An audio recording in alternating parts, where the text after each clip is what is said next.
Well, thank God this is our last episode without news from the winter meetings, which are right around the corner. We have more on if the Diamondbacks are going to choose Joc Pederson or Christian Walker to bring back, or maybe neither. A lot of things are happening. We aren't going anywhere. Join us here in 30 seconds. We're going to talk all about it.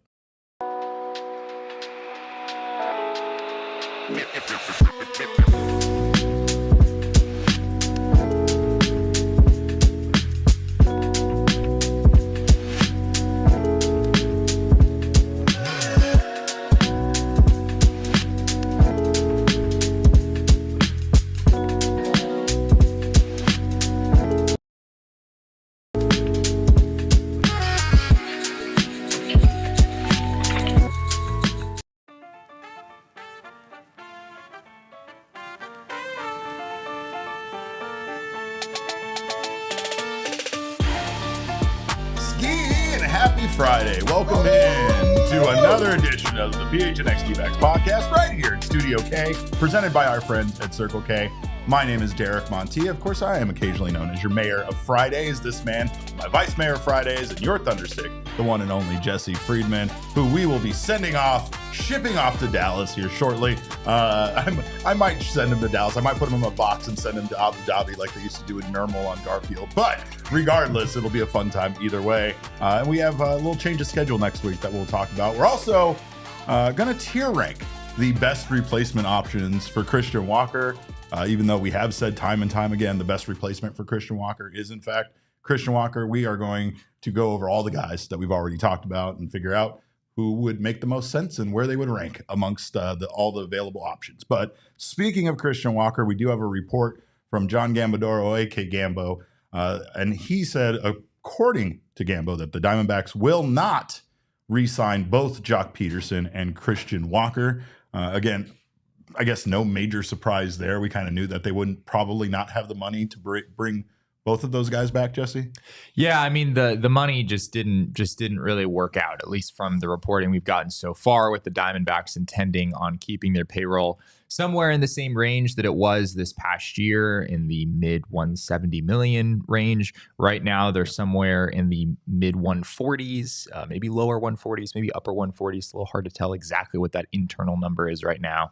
But yeah, that gives you about $30 million of wiggle room, and the odds of being able to get both Christian Walker and Joc Pederson, much less everything else that you're trying to accomplish this offseason for $30 million, it just didn't really seem realistic. Obviously, the team could get a little bit more money to spend by trading Jordan Montgomery. We've talked about that a lot. But again, even then, I don't know if that extra $10 million or whatever it is really gets you there. So yeah. I think this sort of went without saying, but to hear it from Gambo, it makes it feel certainly all the more the case that the Diamondbacks are at most going to be picking between one of these guys. Or, I listened to that full segment with Gambo, and he didn't really express much confidence about getting either of them back. Right. It was sort of like it sounded kind of like his default was the Diamondbacks bring neither of these guys back. But if they do manage to get one of them, that's all it's going to be. It's not going to be both of them. Well, Nicholas right here in the chat says Walker over Joc all day. And I don't know if it's that easy, but yeah, I guess we would love to know from you guys in the chat. Who would you rather have? Would you rather have Joc Pederson back or Christian Walker? I feel like that's kind of going to be a one-sided question, but you also have to consider the cost and the 3 years that it's going to take for Christian Walker. I know Tim isn't here in the chat maybe right now, but he would bring up Walker's age and the fact that he has kind of regressed a little bit, and that's completely understandable. There's some decisions there to be made. Joc Pederson is not a young player either. So both of these guys, again, if you're talking about a multi-year deal for either guy, there is some risk there to bringing them back, and Christian Walker is going to most likely cost more than Joc Pederson, but bring more to the team, bring more value in his defense and his ability to play the field, as well as be the power hitter that the Diamondbacks need him to be. Meanwhile, with Joc, and in regards to Gambo's report, what Jesse is saying, I don't know if Joc Pederson is necessarily the best fit to come back,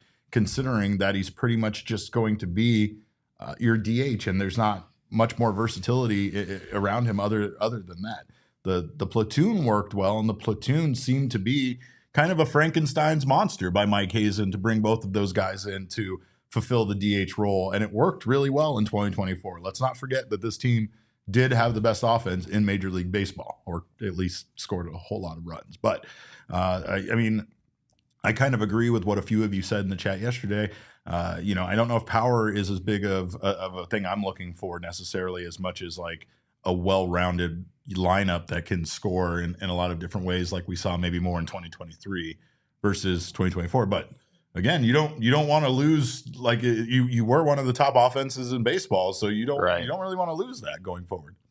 Yeah, I mean, if we were in a situation where Joc Pederson and Christian Walker were getting the exact same amount of money and years on the open market, then I think your decision is sort of a no-brainer at that point, right? You bring back Christian Walker because he's the guy who plays defense. He's the guy who faces both righties and lefties. He's an everyday player. He's a durable everyday player. I know he had the oblique injury this year, but by and large, he's posted year after year, playing pretty much every game of the season.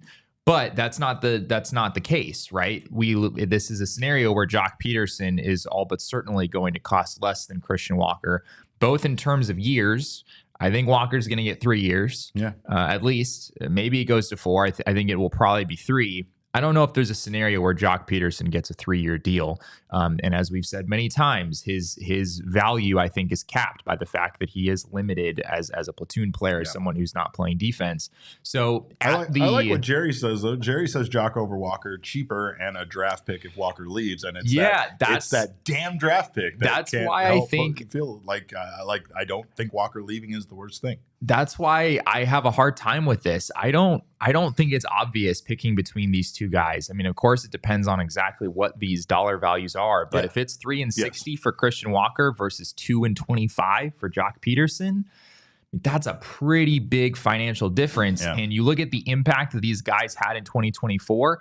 I know Joc isn't playing defense. And I know he is not facing left-handed pitching, but according to Baseball Reference wins above replacement, Joc Pederson was the more valuable player for the Diamondbacks in 2024. He was worth 2.9 wins above replacement compared to Walker's 2.6. Granted, it's obviously really close there, but Joc Pederson was the engine that powered one of the best DH situations in all of baseball. I mean, it was Ohtani with the Dodgers, Marcell Ozuna with the Braves, and then the Diamondbacks, headlined by Joc Pederson. And losing him, like, that is, I know losing Walker, that's not something you take lightly either, but losing Joc Pederson and having, like a league average bat on average in that DH slot, that's a really big difference compared to what this team had in 2024.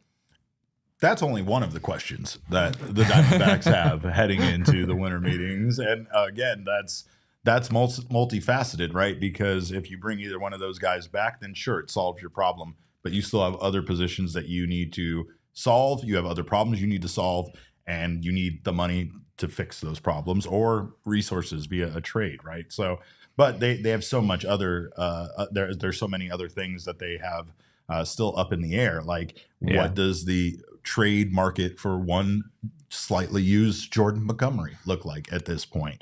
And again, when you start to see what some of always slightly used, I mean, because he's dinged up. He's dinged up. That's what he got dinged up a little bit, is what Tori would say. He's just a little dinged up. Here's what I'll say, Derek, is if you were on one resale platform and you used slightly used, and then that didn't sell, should I go to pre-owned? Well, so if that didn't sell, and then you're moving over to another one, like you got to change the verbiage a little bit. So it didn't work the first time, didn't work the second time. What are we going to do the third time? Pre-owned, refurbished. Refurbished. Maybe refurbished. I like refurbished. Yes. But then you might be lying, because is he refurbished? We don't know. What about he might still be broken, Jesse? What about like new? Ooh, I like new. Because slightly used and like new. You know what? Like new is vague enough that when I receive it from eBay, if it is really used, I'm like new means that's absolutely nothing, right? he said like new and I fell for it. It's really on me. But yes, no, I mean, with the market for starting pitching going in the direction it is going, it is feeling more and more likely that the Diamondbacks will find somebody that is willing and interested in taking Jordan Montgomery. We've heard from reports that they are already receiving calls on that, and it is seeming more and more likely that the Diamondbacks might not have to eat half of the contract any longer in order to get out of it in 2025. Yeah, and if the Diamondbacks do make a move at the winter meetings, which again is as much as we would love to say that's a sure thing, it's not.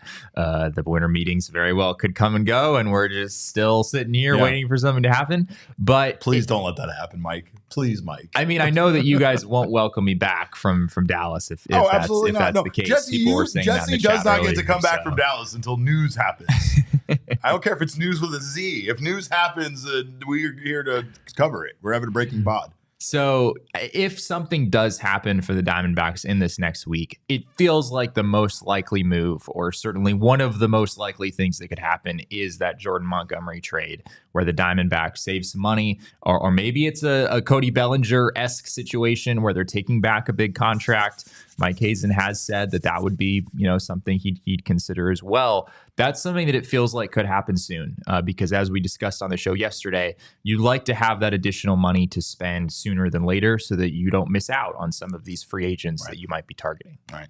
And I mean, we don't know. We can see where the market is going for starting pitching, but we have no idea what the market is going to be like for some of these first basemen, because we haven't really seen some major splashes in signing yet. Right. We don't know what a high end reliever, or I should say a back end reliever or closer is going to cost. We also don't know what Joc Pederson is going to be receiving on the open market, and how that's going to impact a lot of things. So there's a lot of things out there that I guess, once some of these deals start to happen for other teams, or once players start to get offers and start to sign, then maybe some of these will be a bit more clear, even without the Diamondbacks making any moves. However, it's just like, again, what are they looking for their bullpen? Are they just looking for one arm? Are they trying to upgrade with multiple arms in the bullpen? And where, what do they want to do there? When it comes to Jordan Montgomery trade, is he the only one that they're hearing offers on? Are they getting offers on a Merrill Kelly? Are they getting offers on a Zach Gallen at this point? What are those offers like? And I mean, obviously those talks are going to expand, and they're going to get deeper with the winter meetings, despite the fact that these GMs will not be talking to each other face to face. They'll be in hotel rooms right next to each other, just texting each other like maniacs, like absolute maniacs. What happened to decorum in this society, Jesse? What happened to picking up a phone and being like, hey, Mike, let's get a deal done for Jordan? And like just getting it banged out right there on that call. I mean, you and I sit in this same office all the time in like, maybe 20 feet away from each other, and we still do text like fairly often when we're in the building. Jesse doesn't know I'm at the table in the back, just right around the corner, and he'll text me and ask me where I am. And that's true. I'm at the office, and he'll say, that's preposterous, I'm at the office, and then an argument ensues. But that's what texting does. I just think that, again, it's funny because we were talking about the winter meetings and what actually goes on at the winter meetings, Jesse. Like, winter meetings, it's not an event, right? It's not something, as Shane over here alluded to. All right, guys. That mascots. That's what we're gonna do. That's what we're gonna do. I'm starting a poll. I'm starting a poll in the chat. Mascots go to the winter meetings. Starting a poll in the chat. Chat. I'm not saying that it's going to be some Comic-Con-esque event where there are hundreds of mascots everywhere. Yeah. All I'm saying is I wouldn't be shocked if there was a mascot or two at the winter meetings. This is a big event for the MLB. I wouldn't be shocked if you see Mr. Met around, or Baxter. You think Mr. Met is making the trip? He could. Oh man, he could. You know who's going to be there? Captain, from the Rangers, horse. He might be there. He might be there just for Shane, just to entertain Shane. You know who should be there is Grimace. Yeah. Grimace should be there. I bet he is. I bet Jesse sees Grimace, and then he'll text me and say, Shane, I'm so sorry. What you said wasn't that ridiculous. No. I'm sorry for making a fool of you. There's no chance of that happening. There will be no apology. We ridiculed Shane for this idea. There will be no apology? There could be an entire mascot team picture being taken, and Jesse would just lie about it and never say That's what I'm saying. As the one member of this company who's going to be on the ground there. If there are significant. There are other baseball people here. That's true. In the network. That's fair. He's going to go reach out to CHGO or whatever. The one scenario where I could see some mascots showing up. He's already damage controlling. Well, I think the one scenario where this happens is, I will say, the winter meetings serve as a job interview site for a lot of people who are interested in working in baseball. And I have to wonder if, maybe some of those people are applying for mascot jobs, right? And so maybe Garrett Stubbs. maybe I don't see, the Mr. Met. Maybe I see a bunch of Mr. Mets roaming around, trying to do their best in their Mr. homemade Met. costumes, right? Like trying to pretend like they could be the next Mr. Met.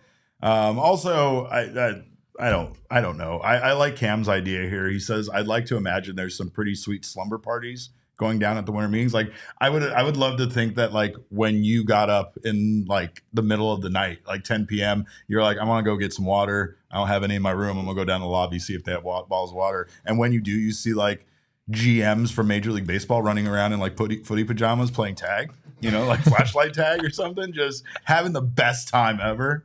That would be great. I will say this is my first year where I will be staying at the hotel itself, like at the hotel where the meetings are actually happening rather than somewhere off site.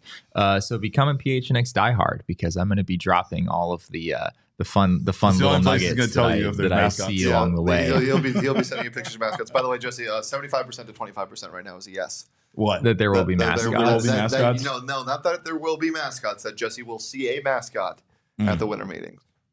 Well, we'll see. We'll see, won't we? I'm still skeptical. Chad. I'm still very skeptical. I knew you guys were Shane-ites. Yeah. This will be my third year attending the winter meetings, and I have yet to see a mascot. I just don't think you've been looking hard How enough. can you influence what the Diamondbacks do? And if there aren't mascots, how can you influence that the mascots return or come next year, right? Like, I mean, I feel like it has to be a conversation, right? You could maybe propose some stupid rule like they did with the golden at bat thing about mascots, right? That's like true. That's true. That would get a banana ball rule. Yeah, we have to propose something that will get the entire mascot community up in arms. Yeah, and they'll all show up to defend themselves. Let's pilot in minor league baseball a system where in the 8th inning, if you're down by 2 runs, that your mascot gets an at-bat, and it's a free at-bat. No, like if he gets out, it's out, but it doesn't count. It's just a free. But if he hits a home run, and then it completely counts. It has to be something that outrages the mascots if you want them to show up. Yeah. They won't show up for something that's supporting them. Yeah. You got to be like, Yeah. Like every time you call for your closer, the mascot has to give him a piggyback ride to the mound. Yes. We're like so far off topic at this point, but did you see Ryan Thompson's response to the golden at bat idea? Oh, it's fantastic! It's fantastic. This is on Twitter. Ryan Thompson tweeted from MLB on Fox, basically explaining the golden at bat idea that we discussed on the show the other day. And Ryan Thompson, Diamondbacks reliever, said, as long as pitchers get 1 take backsies per game, a take backseat. it seems like a fair trade, Yeah. Derek. I think Yeah. that's a reasonable. I think that's a reasonable demand. And once per game, you get to hit a ball with a fungo bat. Yeah, You know there what you I mean? go. I don't understand what the problem is here. If it's just once per game, we can make anything happen. We right? really could. As long as it's just once per game, like it Glove doesn't Ready really says make a mascot pinch runner. Mascot pinch runner. Yes. Yes.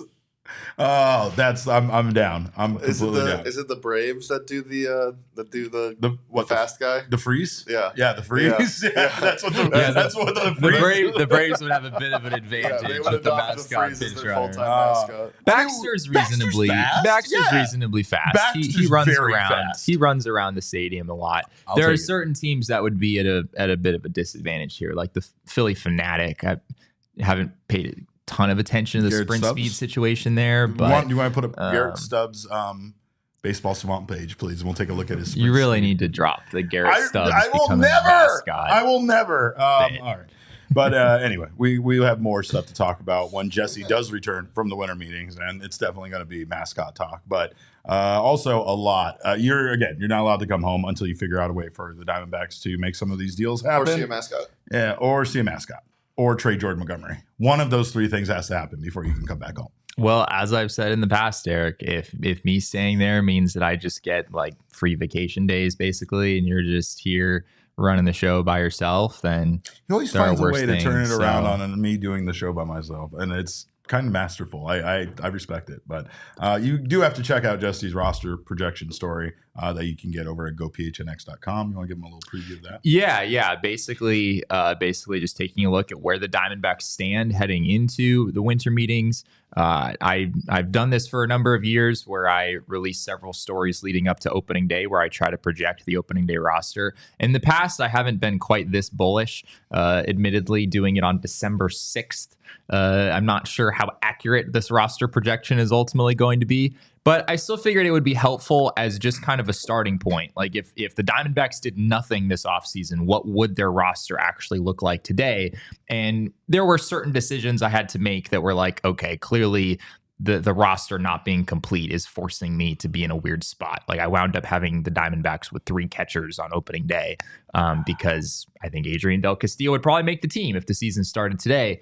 And it would just sort of make sense to have all 3 of those guys on the roster. But it's helpful as a starting point, just kind of setting the table for what we hope will be a busy week, a busy month here coming up.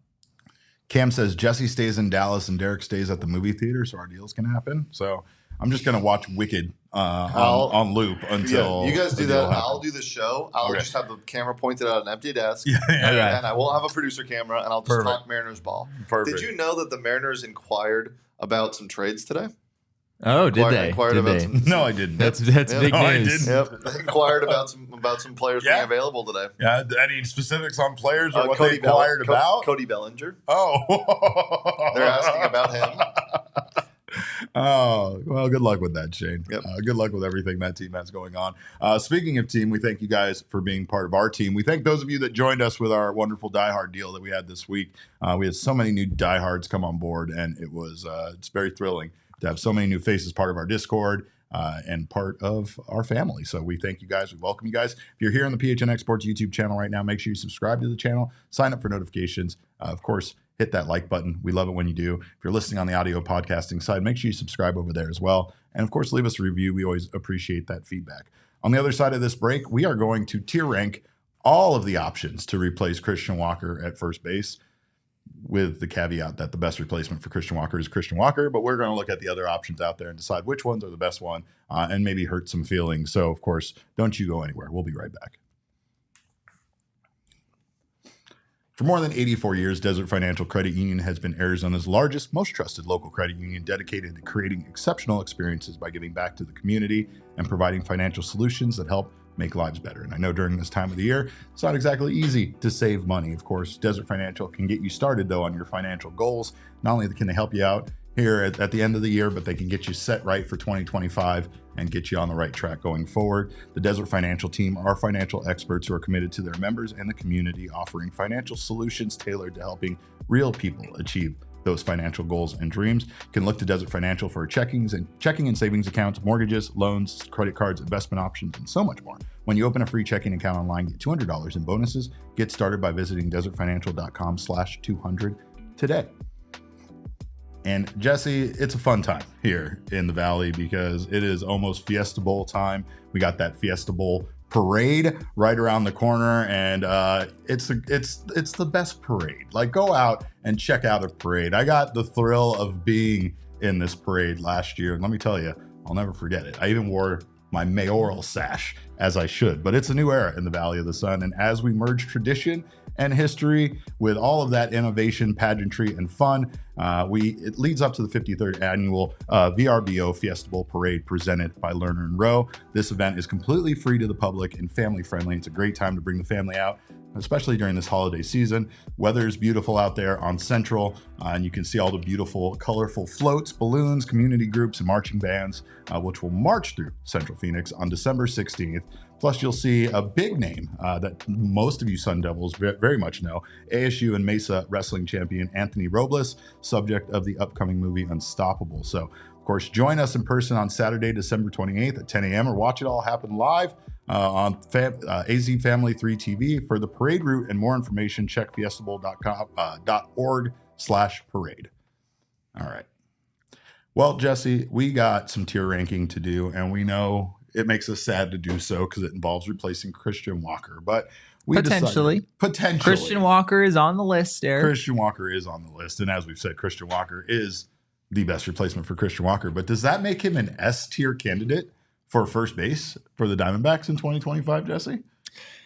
I don't know. I mean, I think when we've used the S tier in the past doing these kinds of things, generally reserve it for, the elite players in the sport. And for as good as Christian Walker has been, for as solid as he has been for the last several years, I'm not sure that he necessarily belongs in like the superstar level category, which is sort of how I view the S tier. So, okay. Well, let's get to it. Let's start. I think we will start with, should we start with Christian Walker? Should we end with Christian Walker? What do you want to do here, pal? Should we just go left to right? Yeah, we can go left to on right. The bottom? We got Josh Bell down there as the number one pick. We're going to start with Josh Bell. We're really going to start with Josh Bell? Yeah. I guess. Okay, we're starting with Josh Bell. All right.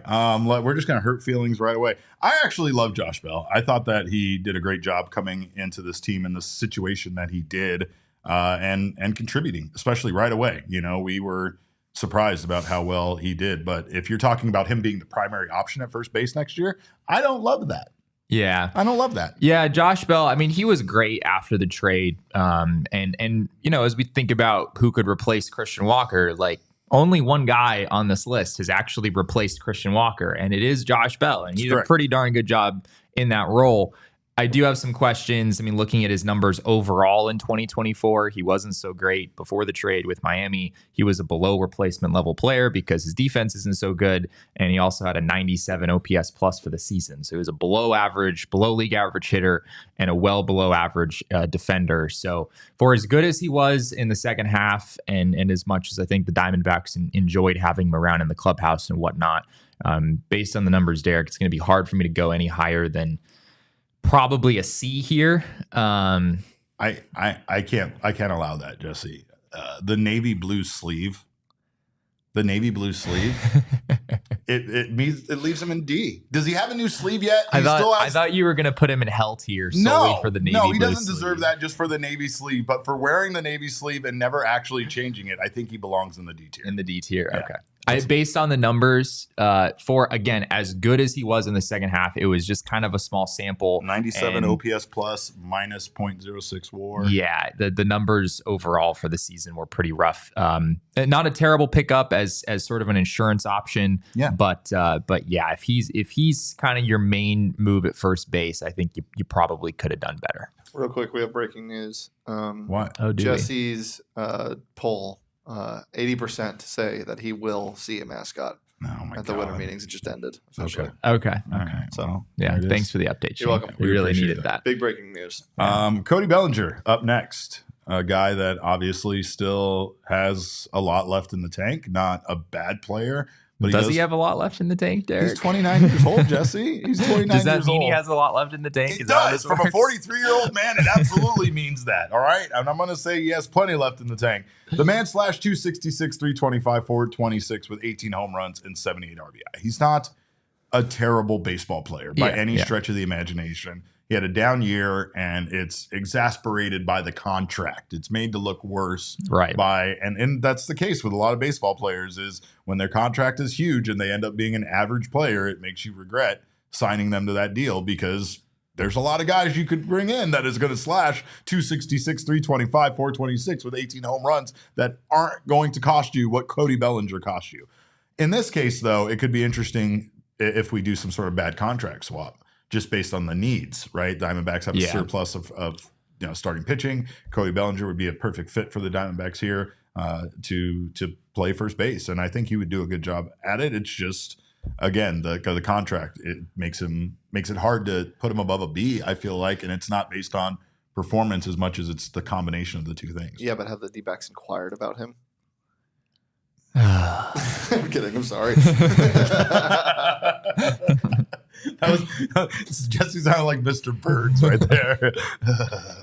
All right, where are you putting Bellinger? So I mean, I guess we have to decide like how much are we letting the potential challenges with acquiring the player to play into this? Are we solely evaluating these guys based on how good a first baseman they are, or are we taking into account contract and with guys you'd have to trade for, like how much you'd have to give up and all of that? That's a good question. I mean, I do feel like you have to maybe not consider how hard it would be to get them or how likely it would be to get them. But I feel like you would have to take into consideration if you're trading for them, or even if you're picking them up as a free agent, what the cost of that individual is going to be. Sure. So maybe we don't like base it solely off that, but it's kind of a factor that we consider. So yeah, I mean, Bellinger, he was a decent player in 2024, no doubt, but at the same time, he's been very inconsistent. I mean, you look at his last 3 years, 2022, total disaster, 2023, he was excellent, but the underlying stats weren't there, and that's why he had to sign this smaller deal with the Cubs. And then 2024, he was solid, but it just, again, the underlying numbers were not there. So I'm feeling C on Cody Bellinger, I think. Okay, I agree with that. Like I said, I couldn't go higher than B based on a lot of things, but yeah, when you take a look at his last 3 years, 112 OPS plus, 6.2 WAR, not great. It's not great. It's not great. Not for someone, once again, making the amount of money that Cody Bellinger is. And right. That has to be a factor here when you're talking about the Diamondbacks going out there replacing Christian Walker. Because cost is a factor in bringing Christian Walker back. Yeah. It's like this next guy, Alec Bohm. We could sit here and judge him as a defender or as an infielder. I think he's a great infielder. It's just, what are they going to do with him? Are they really going to bring him over to the Diamondbacks for him to play first base when his defense is kind of one of the reasons why you would bring him over? Right. What do you do here? Like, again, he's not a first baseman. So despite the fact that there might be interest, or that the Phillies might be interested in trading him, how good of a fit is he for the Diamondbacks? Yeah, the fit we discussed the other day, it's not ideal, I don't think, just given that I think the Phillies are probably setting a fairly high asking price. And as you said, the Diamondbacks are set at third base this year. He would probably be a first baseman for them. And then maybe you're looking at moving him to third next year. Or maybe you're not, because they sort of have openings at both first and third for the foreseeable future, theoretically. B feels right to me. Yeah. He was a good player. He, out of everyone we have on our list by Baseball Reference WAR, Alec Bohm had the highest Baseball Reference WAR total. I would put him in A. Really? Well, okay. No, here's what I'll say. I'll put him in A, but again, all the complications that we talked about, right? Like, I would put him in A if we're just talking about him as a player and acquiring him, but the need isn't there for him to play third base. And you're going to have to shuffle some things around. You're not going to play like a split of Bohm and Gino, especially if Gino's hitting the way anywhere close to the way he did in the second half of last season, right? So, right. Yeah, B feels right. B feels right for Bohm. Okay. Next guy we're really familiar with, Christian Walker. I want to put him right away in S tier. But Christian Walker is not a perfect player, and the situation isn't exactly perfect based on how much the Diamondbacks have to commit in order to bring him back. So, I mean, I've said it before, and this is probably going to contradict it, but Christian Walker is an A tier player for me, just not an S tier. I think that's pretty reasonable. I think I agree with you there. Walker is the best defender out of the group, and offensively, you could make a case that you'd rather have some of these other guys than Walker, but I don't think it's all that convincing. Like, you could also talk yourself into Walker being the most reliable offensive player on this list. Some of these guys have had better seasons, but Walker's been above average every single year. I think about as reliable as anyone on this list, even as he ages a little bit. So, yeah, I think A is fair. All right. Who else we got next on the list? We got Yandy Diaz. Yandy Diaz is Yandy next. Diaz, again, real good player. Probably another one of these guys that would be, in my opinion, one of the top additions to this team. So yeah. You look at his numbers from last year: 281, 341, 414, 14 home runs, 65 RBI, right? So not the power necessarily that you want over there at first base, but still a guy that can get it done. 116 OPS plus, 1.6 WAR. The tough thing with Diaz is that his defense is unspectacular. He's 33 years old. He's also getting up there in age, and he has, his athleticism has certainly not aged the way that Christian Walker's has. But offensively, man, the ceiling with Yandy Diaz is probably higher than anyone else on this list. Diaz, as we discussed on our show the other day, he won the American League batting title just 1 year ago in 2023. He had an awesome season. He was 6th in MVP voting. He can't be lower than B based on that ceiling. And even this year, in what was really a down year, he was still a 116 OPS plus, which is only a few points off of Christian Walker. Doesn't have Walker's power, but his hit tool is definitely better than Walker at this stage.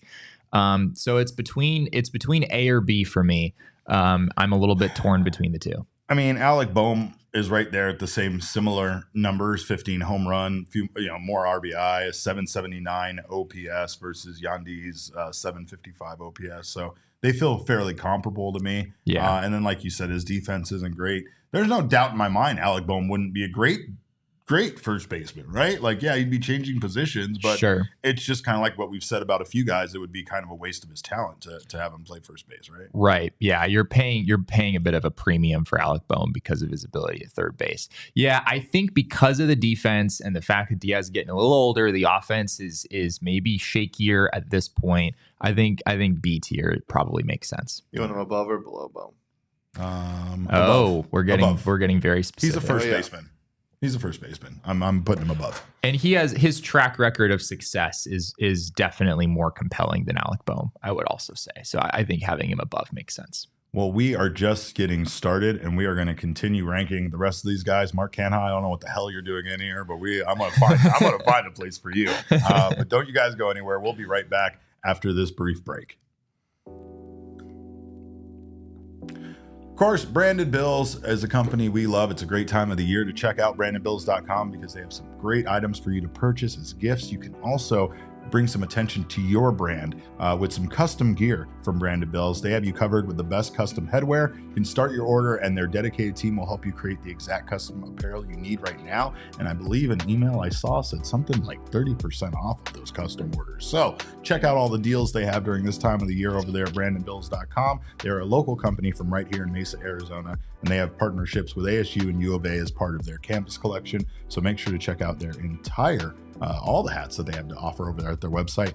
Again, they have some great holiday hats as well as those custom hats for you if you're looking to get something made for your company. So elevate your brand with Branded Bills, the perfect headwear and apparel company. Head to brandedbills.com and use code PHNX for 20% off your first order. Also, now is a great time of the year to stop by Circle K when you're out and about doing your shopping. Of course, Circle K is America's thirst stop. Dude, we got new snacks coming. We got new snacks coming today.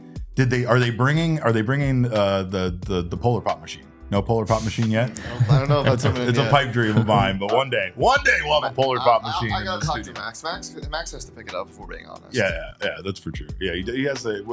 This studio should look like a Circle K. Is really what it should. And if it did, it would have all the snacks I need, and it would make sure that my belly was full, which is something that I'm very bad at keeping track of. So you go stop by Circle K. Sign up for the Inner Circle today by downloading the Circle K app. It's absolutely free. Terms and conditions apply at participating locations. You can visit circlek.com for details. But when you do, you'll save 25 cents off per gallon on your first 5 fill-ups. You'll also save 3 cents per gallon every day after that. Your first 5 Polar Pops are free. They will not give you a machine to take home with you, as we've figured out. But maybe one day, if you keep pressing them, you'll see what happens. You also get like a little punch card on your app where you buy 5 and get a 6th one free of all sorts of Circle K products. So again, right now is a great time to download that app, join the Inner Circle, and stop by America's thirst stop over there at Circle K. All right, Jesse, we got to get back to tier ranking. And again, Mark Canha, I do not know what you're doing here, but I don't want you here. He played first base in 2024, Derek. What do you mean? I don't know. I just like to attack him. Did not put up great numbers. I guess some probably very close to one Geraldo Perdomo, as we discussed. Not a lot of power there, though. And I mean, I don't know, Jesse, if you're talking about corner infielders, I feel like you want a guy that hit more than 7 home runs in 2024. Yeah, it is a bit of a tough sell just because Mark Canha is not hitting for much power at this stage in his career. He is still a pretty good on-base guy, a 344 on-base percentage this past season against lefties. I think it was in the 380 range, something like that. So he's sort of Randall Grichuk-esque in that he is valuable in a specific role. I'm not sure you want him facing righties and lefties and like in the lineup every day. He does have some positional utility as well, as we discussed the other day. He can play a corner outfield spot for you as well. I'm feeling hell tier would feel pretty mean. I think he's probably in the C or D range for me. leaning toward D, I think. Put him in hell, Shane. Put him in hell. No, I'm just joking. Put him in D. That's fine. Jesse's too mean to put any of these guys in hell. I don't know if I don't think we're gonna have an S tier or a hell tier. I mean, if we're, I'm going to disagree with that. I got one S tier guy. I would argue for one guy on here. Okay. And that's this next guy. It's Paul Goldschmidt. Jesse, S tier. Despite everything I've said, I need to battle my way back. I need to win the people back over. Let's go S tier with Paul Goldschmidt. No, I'm S tier with Paul Goldschmidt is outrageous. It's outrageous. Well, there is a lot of reasons to like Paul Goldschmidt coming back to the Arizona Diamondbacks, though. Not there. No, definitely not there. That seems the choice is between S tier and hell tier, Derek. Those are your only two options. Especially for me. No, I mean, first, like, there was an article on MLB.com today about the perfect reunions, and Paul Goldschmidt coming back to the D-backs was one of them, right? The vibes are good. We've said this from the beginning. Good. The vibes are good. Immaculate. He's not. I don't think you feel as good about him as Yandy Diaz or Alec Boehm at this stage in his career. You might not even feel as good about him as a Cody Bellinger, but I disagree. But this is a guy who also in 2022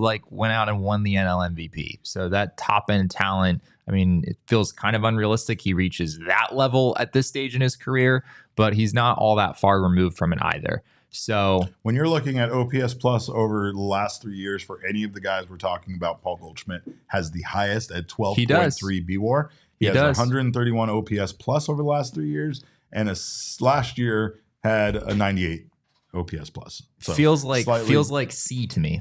I'm going to argue for B, and I'm going to argue for B because much like I talked about with the contract situation with these other guys, we know bringing Paul Goldschmidt brings the vibes, but we also know it's an potentially inexpensive option for the Diamondbacks to bring someone back. I think the fit would be good. I think we would see an elevated level of play of Goldschmidt returning to the Valley. I think it's a B fit. I think it's a B because of the other factors here beyond just the numbers that you're going over. I know it's very hard for you. What are people in the chat saying, Shane? Can we see what the chat says right now? People weighing in on this. Goldie is A tier. Yep. Goldie goggles. I only see S tier because of nostalgia. Yeah. Yep. You're wrong. I think it's got to be C. I think it's got to be C, Derek, because Alec Boehm just had a 3-WAR season, and Yandy Diaz, not a great year that he's coming off, but a better year than Goldie. And I think you just feel better about his bat at this point. I mean, it's 116 OPS plus compared to Goldie at 98 this past year. I know the underlying numbers are better than that. I'll let you have it if you feel passionate, Derek. I just want people to remember which the last one of the two of us to say something bad about. I get it. You're trying to make up for all of the negative things you've said about Goldie in the past. Honestly, I do feel like Paul Goldschmidt is the only guy when you're talking about this list, besides maybe one other guy, that could really make people feel okay with Christian Walker leaving. And that's true. The nostalgia, maybe the vibes boost moves him up a grade. I'm not asking him to be on the same level of Christian Walker because he's not that, right? But I am saying that I feel like Paul Goldschmidt, already a first baseman, is better than the Diamondbacks figuring out what the hell to do with 2 third basemen and which one they're going to convert to a first baseman with Alec Boehm coming over. I'm just saying at the very least it's comparable. All right. Thank you. All right. Thank you. I don't want to argue with you like that ever again. Next we got Justin Turner. Seattle Mariners Justin Turner, aka Gritty, who does have a second job as a mascot, so it's very relevant to our discussion today. But he also wasn't a very great baseball player. He was pretty good though for the Boston Red Sox, right? Or what? Seattle Mariners. Sorry, is it Seattle Mariners? You disgust me. He was pretty decent for the Mariners after that trade. Yeah, that's true. He's about the only person in their lineup who was hitting in the second half. Thanks for tuning in, guys. I appreciate everything. We will see you guys on and remember, Monday. Kids. And remember, kids, Jesse stinks. But you're not wrong. You told no lies. Justin Turner feels like C tier to me. Yep. 259, 354, 383 with 11 home runs and 55 RBI. PC Yoshi in the chat says, Shane, I apologize for slandering, but Justin Turner is in hell tier. Yeah. That's harsh. Justin Turner had a 354 OBP in 2024, a 114 OPS plus, which is better than a lot of guys on this list. Sure. He gets on base, Derek. He gets on base. Below future Mariner Cody, or Yes. I would probably put him below Cody. I mean, like the Justin Turner contract situation, granted, is going to be a lot nicer than the Cody Bellinger contract situation, but Bellinger is a more valuable player at this stage. Next up, we got Nathaniel Lowe, who the Diamondbacks would have to trade the Rangers for. Lowe hit 265, 361, 401, 16 home runs, 69 RBI, 762 OPS, 120 OPS plus, and a 2.7 WAR. I'm sorry, before we move on to Lowe, people in the chat hate the idea of Justin Turner on the D-backs. Oh, really? Yeah. Oh, my God. Oh, yeah. Cam says, Turner is D at best. This isn't a retirement home. We're trying to contend. Big Blue Brush We're not going to take all of them. We're not taking all of the retired guys. Big Blue Brush says, no Turner, please God. I'm just saying it makes a little bit of sense roster-wise. If you're looking for a platoon partner for Pavin Smith at first base, this is a guy who can. And then you could have a ginger duo, which is something that you don't see a lot. That's in the true. MLB, That's if at true. all.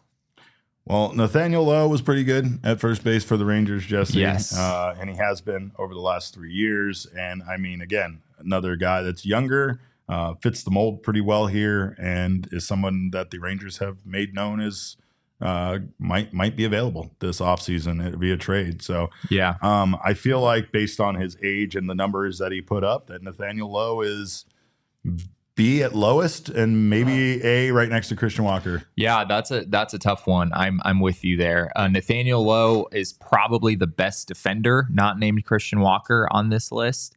He just won a Gold Glove last year with the Rangers, was a Gold Glove finalist at first base this year. So that is positive. And also you look at his numbers over the last 3 seasons, he has a 124 OPS plus over the last 3 years. Mm-hmm. And only Paul Goldschmidt, who of course is very much boosted by that 2022 season. Very much so. Only Goldschmidt and Yanni Diaz, who's very much boosted by that 2023 season, are higher than Nathaniel Lowe. He is higher than Christian Walker. He is higher than everyone else on this list. So I'm putting him at A behind Christian Walker. yeah, I think that's reasonable because you feel confident about both sides of the ball with Nathaniel Lowe. Yeah. This was really a down year for him, and he still had a 361 on base percentage and a 120 OPS plus, and was worth slightly more wins above replacement than Walker. So I think A behind Walker makes sense.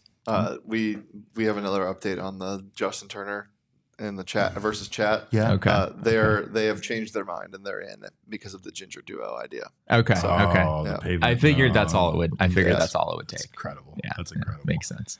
This might be slanderous. This might be incorrect. I might be crazy, Jesse, but the only guy on this entire list that I wanted to put in the S tier, Ryan Mountcastle. Really? Ryan Mountcastle. You just like his name that I much. fucking don't you? love his name. Oh my God, I cursed on the show. I'm not allowed to. But Ryan Mountcastle is the best name I've ever heard in my entire life. I think that his age matches up with the core. 271, 308, 425, 13 home runs. He's 27 years old, 113 OPS plus last year, 2.6 WAR. I'm not accepting anything less than A, but I want to put him in S tier. That's up to you. You make your argument. I just can't put him in S tier because You can't put anybody in S tier and you can't put anybody in hell tier. And I feel like that's a metaphor for you as a person. Everybody averages to the median, right? Like, isn't that the way it goes? I was a math teacher like 2 years ago, Derek. This is how I think. Everyone should sort of be, kind of clustered together in the middle. I don't believe it. No, I just think Ryan Mountcastle, like he only hit 13 homers this year, a 733 OPS. I will acknowledge that I think the ceiling could be quite a bit higher than that. Sure. When we discussed Mountcastle, we talked about how the Orioles moved their fence back in left field before the 2022 season, and Mountcastle was very much hurt by that. Of course, the Orioles just reversed that decision and now have decided to move the fence back in. But I think that his numbers are misleading. I think Ryan Mountcastle is a better power hitter, a better overall hitter than the numbers you've seen the last few years. His underlying metrics are pretty strong. He's also one of the better defenders on this list. He's not won a Gold Glove, but grades out pretty well there.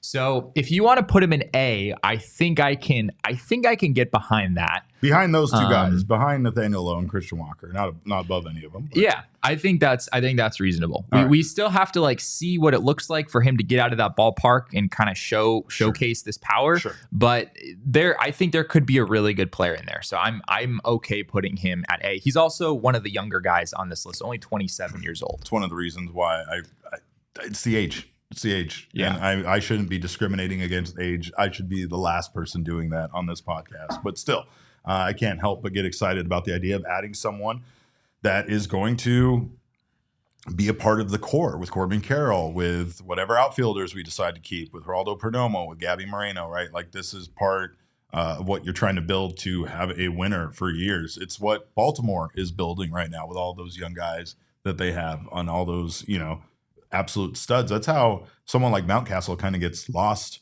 in the shuffle a little bit, because you have so many great players on that Baltimore Orioles team. Josh Naylor. The power is there. He's the one guy on this list who has demonstrated the Christian Walker power as recently as this past season. He just hit 31 homers. Defensively, he is a far cry from Christian Walker on the other hand. So I can't see him being in the A tier because of the defense limitations.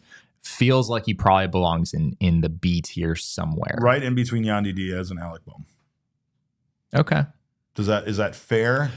I mean, he hit 265, 361, 243, 320, 456. I think it's 31 fair. home runs. Alec Bohm is probably a much better defender if you put him at first base. So that would be the counterpoint there.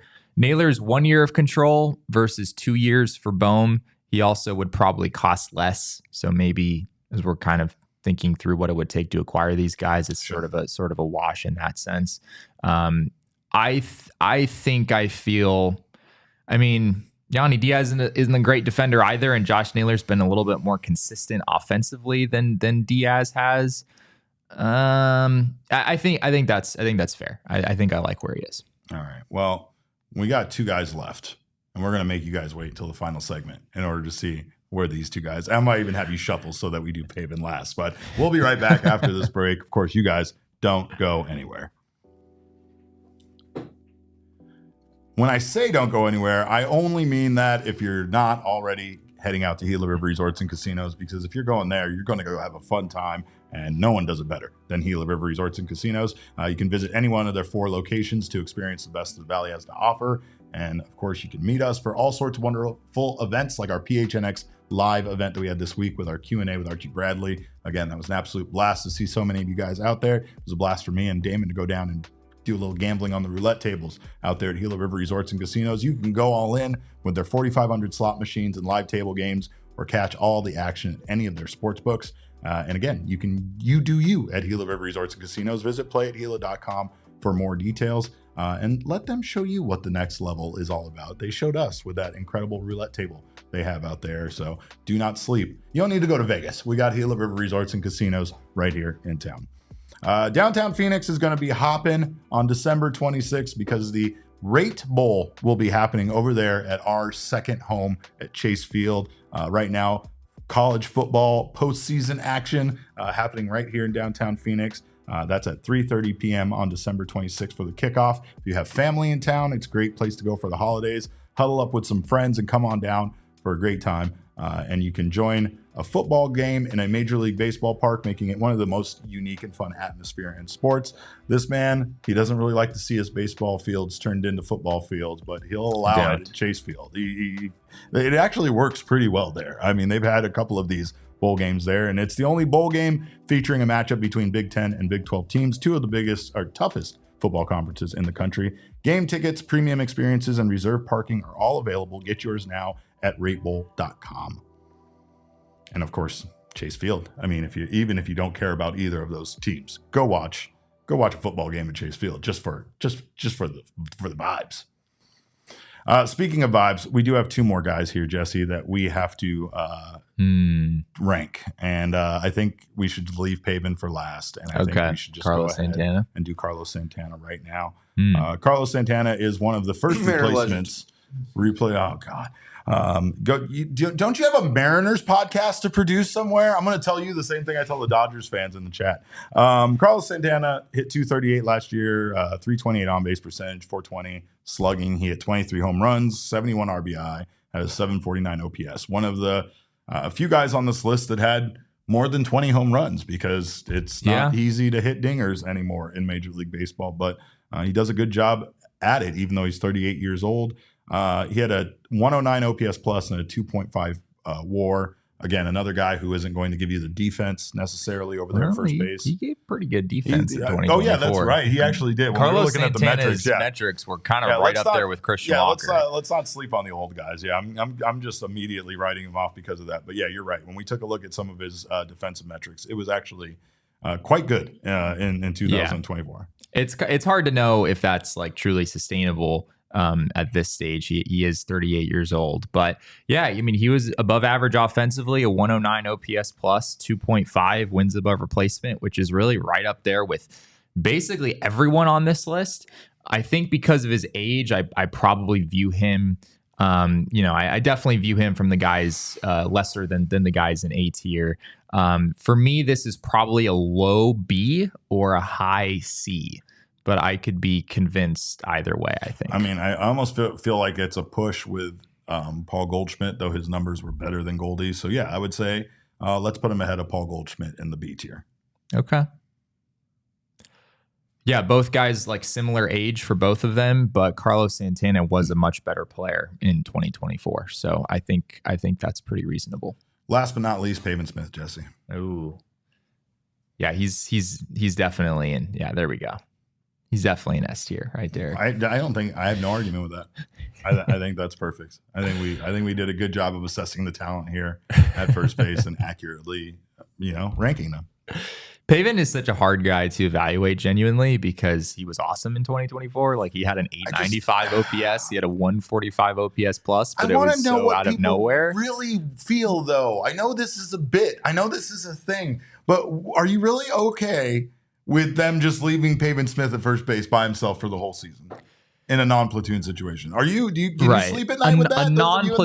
A non-platoon situation, I almost can't even see the Diamondbacks doing that. I think that would, I could see them putting some faith in Pavin Smith based on, those 160 plate appearances and giving him a significant role where he's in the lineup most days, against righties, either at DH or first base. But I don't know if I see them giving that role to him without a platoon partner.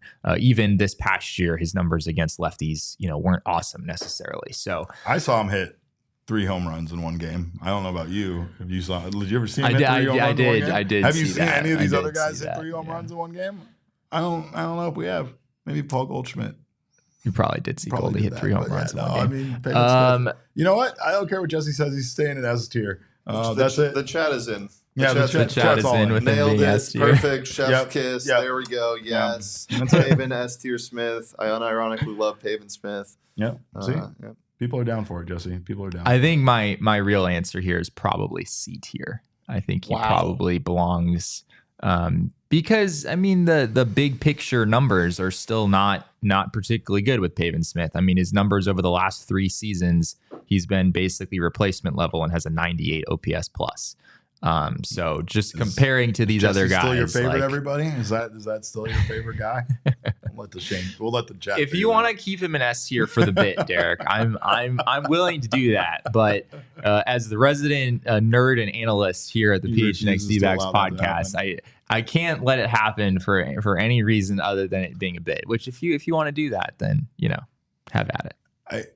Let's put him back in S. Let's go ahead and put him back in S then.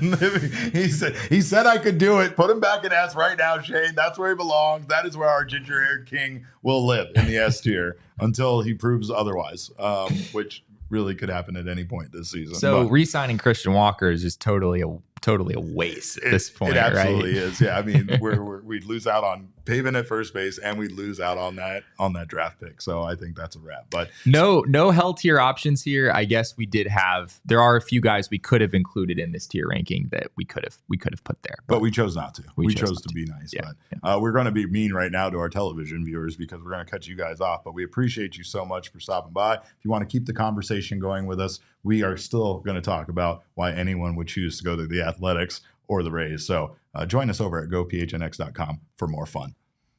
For those of you that are here, that's what we have for our tier ranking. We hope you guys like it. We hope you leave us your grade of our tier ranking. What's your ranking of our ranking? We want to see that in the chat. I love that kind of feedback. It's just layers on top of layers of ranking. But there is some judgment to be passed around, and it's not just about our tier list that we just made. There's some judgment to be passed around to any baseball player who chooses to sign with either the Sacramento Athletics or whatever the hell city the Rays end up in. But that is what is happening. In fact, it's happening before other teams sign their players, which is really weird. Luis Severino signs with the A's for 3 years, $67 million, Jesse. We touched on this briefly yesterday, but prior to the Severino signing, the A's have hardly ever given out this much money. In fact, you might remember a movie called Moneyball that Jesse knows every line to, but the most money the A's had ever given a player was $66 million to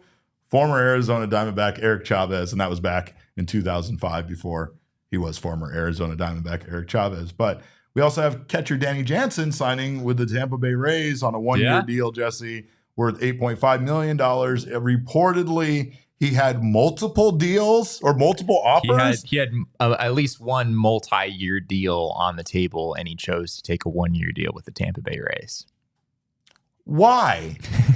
Why? Apparently, it was because of the opportunity that if he had taken a deal like that elsewhere, he would have been in more of a backup role. Whereas the Tampa Bay Rays are promising him a bigger role, which I guess is like that's a genuine advantage that a team like the A's or the Rays could have over other teams in the market. Is like if you come here, you'll get to play more, you'll get more opportunity to build up your value. Those teams are going to hold open tryouts at one point to fill positional roles. Jesse, of course, everybody's going to get to play over there. Well, the Rays are. Let's not put the Rays and the A's in the same class in terms of like baseball competitiveness. Very true. That's it's a little bit night and day there based on recent results. But yeah, Luis Severino, you can't really use that argument because wherever Severino signed, he was going to be a member of the starting rotation. But apparently, he was like down to go to Sacramento. So I can make you one argument as to why the Athletics paid him $67 million when they did. What do you got? Season tickets go on sale on December 9th for their new home in Sacramento. And you don't want to buy season tickets for a wayward team of gypsies that has no place to play. So they decided to stop by your town until their house in Las Vegas is done being built, right? It's a hard sell. And I think that you want to generate some sort of excitement, some sort of buzz in regards to your team, and doing it 4 days before season tickets go on sale is not the worst idea. I think it's more on why would Severino sign there? You know what I mean? Like again, this is the question: why would you sign? Why would you choose to sign with either of these teams? And you're right, the Rays definitely have a better. They're at a different level of being competitive, but they're also going to play at George M. Steinbrenner Field next year, Jesse, and they're going to generate revenue for one of their American League rivals that already makes the most money. It's an insane situation. I wouldn't want to have any part of it. It is. The Severino thing is a little bit puzzling to me. I wonder if the A's were just willing to offer more.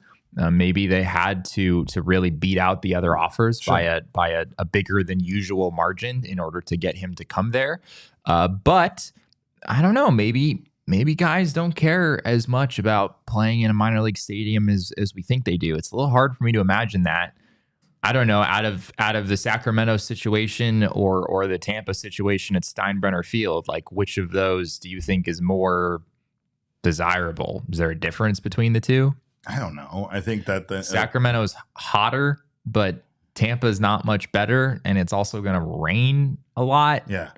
And you have a weird schedule where they're front loading a lot of their games so that they don't have to play a lot of home games in like July or August. Something like that is happening with Tampa. Right. I don't know. I mean, I think overall it's just, kudos to these teams for being able to, attract players and figure out a way to make them feel valued enough that they would want to come to these organizations.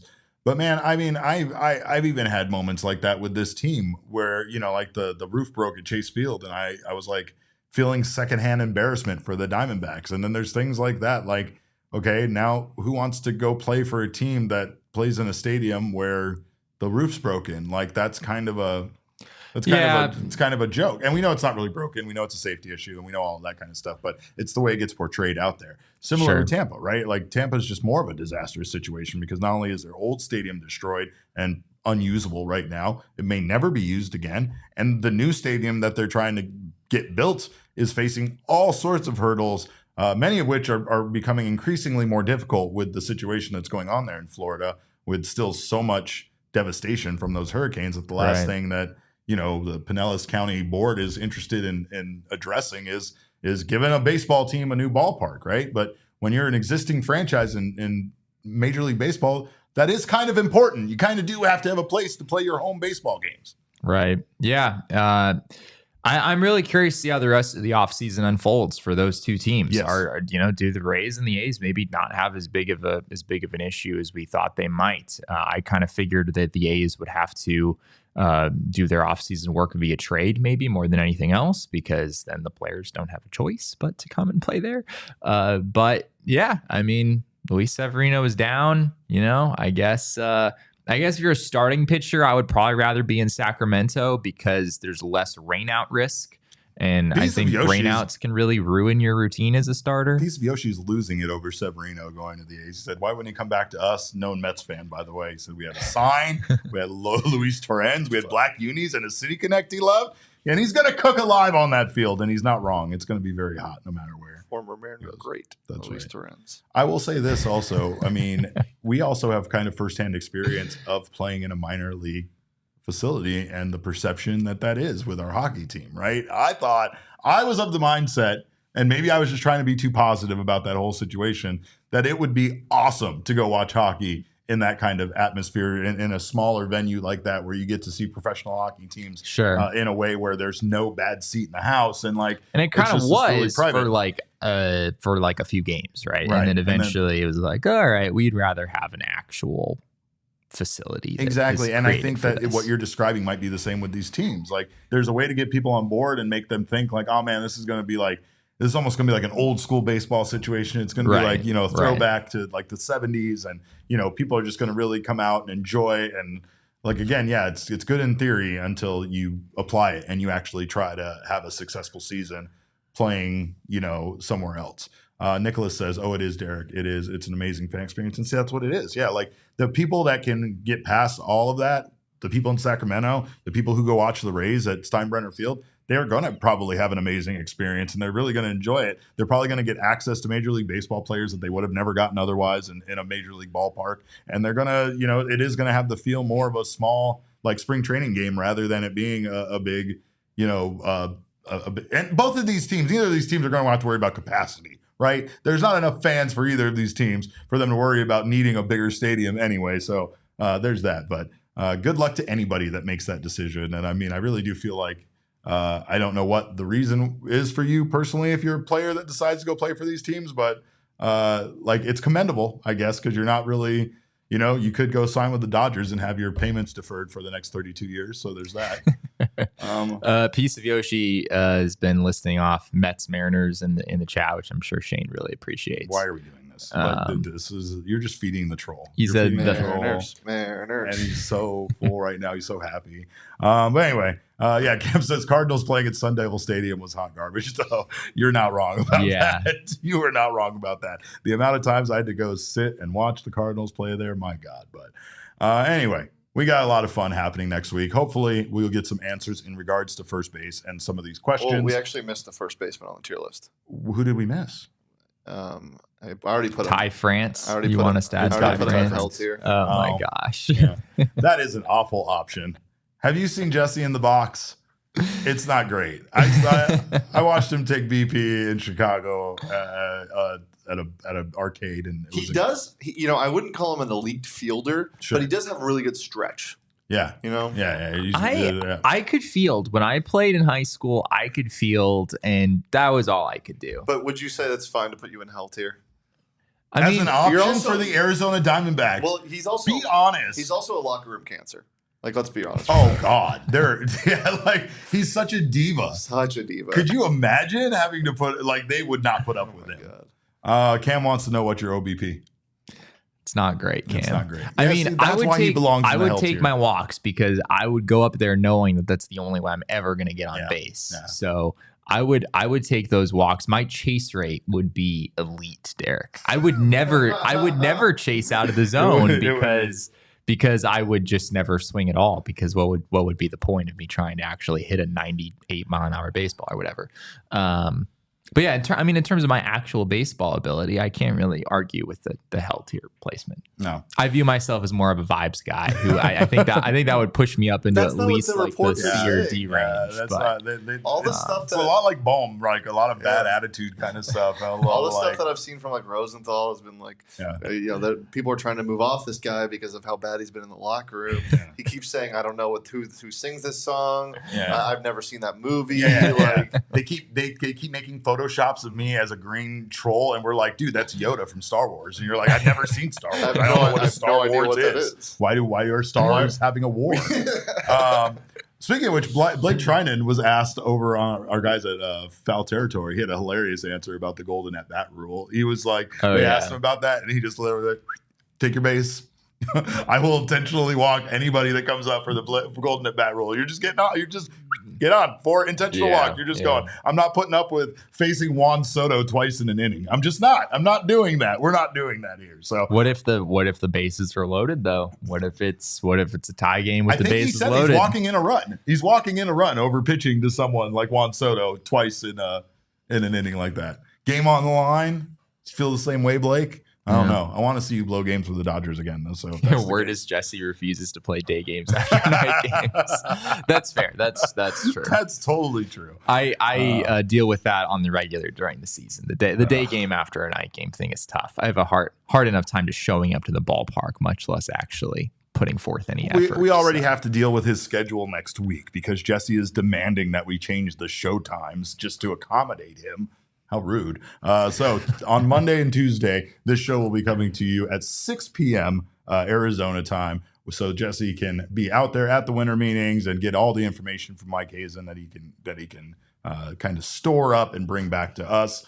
He also has to influence a lot of people while he's out there, so he's going to be very busy. But we will be 6 p.m. Monday, Tuesday. Jesse will still be in Dallas on Wednesday, but we'll return to our normal 2 p.m. slot. 2 p.m. Just to accommodate, again, a little bit of a... 6 o'clock Monday and Tuesday, and then, 2 p.m. on Wednesday. That's the day that things kind of die down, but we have to leave space for the Rule 5 draft, which happens that afternoon. That's right. Usually GMs talk shortly after that. So, a bit of a different schedule next week, but we hope you all will join us. It should be a lot of fun. We'll have the latest from what Mike Hazen said earlier in the day. I'll be in there asking a bunch of questions and whatnot. So even if we don't get any breaking news next week, we will at least get a lot more clarity, I think, on what the offseason holds for the Diamondbacks. So and who knows, maybe if I do bump into the Philly Fanatic, then he'll wind up on the show. You never know. No, the Philly Fanatic will bump into you. You will not bump into him. He will find you. And he will harm you. This is really hard for me because you were like, I don't want you talking. How long are you doing the Garrett Stubbs thing? But here you go, bringing up the Philly Fanatic again. And I'm just like, all I can think is, are you going to kick the Philly Fanatic in his ankle for what he did to Ketel Marte? And there I go with the Garrett Stubbs stuff again. So I just can't help myself. But we do hope you guys join us next week. Before we get out of here. What do you got? I've always wondered what the use of his nose thing is for, because the Fanatic, because Birdo can do some type of suck sat slash. Birdo shoots, and shoots stuff out of it. Shoots stuff out of it. But she can also suck through and in Super Smash Bros. Right. So I'm wondering what is his purpose, or its purpose rather, because I don't know if it has a gender either. That's fair. Yeah, jury's still out on that. I think you know the answer to that. I think you're trying to get me in trouble. I'm not allowed to say certain things on this show anymore, Shane. So I'm just going to move on because that's very immature, and I'm going to get my mind out of the gutter. What? That's not what I'm asking. Look, you're asking what the nose horn is for, all right, pal? All right, anyway. This is Birdo mentioned. It's a Friday. The worst boss ever in a Super Mario game, by the way. All right. Well, we appreciate you guys again so much. Hope you enjoy Jesse being gone, and he'll be big, blurry Jesse probably from Dallas. Well, actually, on Monday and Tuesday, I will be joining live from the DLLS studio. That's right. Which, if you want to see what that looks like, the ASU show is live right now, previewing the Big 12 Championship tomorrow from the DLLS. Oh my God, studio. we're sending everybody. And to they have Dallas cowboy this hats weekend. on. Crazy. So Oh, Jesse, are you going to put a cowboy hat on? Cowboy hat on, Jesse. We'll see about that. All right. Yeah, got to join us next week to see if he wears a cowboy hat. That's going to be fun. Of course, like I said, we will be back on Monday at 6 p.m., so make sure to join us for that. Until then, you can follow us on Twitter. I'm at Cap_caveman with a K. This maniac next to me is at Jesse and Friedman. Of course, the real maniac here is the maniac behind the Mac, the one and only Shane Diefenbach. You can get him at Shane Dief. Of course, our show is at PHNX_Dbacks, but all roads do lead to at PHNX_sports on Twitter, Instagram, and Facebook. We thank you guys so much for being Diamondbacks fans. We appreciate your time today. We will see you next week. Until then, have a wonderful weekend, a wonderful night. Behave yourselves. And remember, kids, baseball is fun, but it's so much more fun when you figure out what the hell the Philly Fanatics nose horn is for. We all silly like the mayor.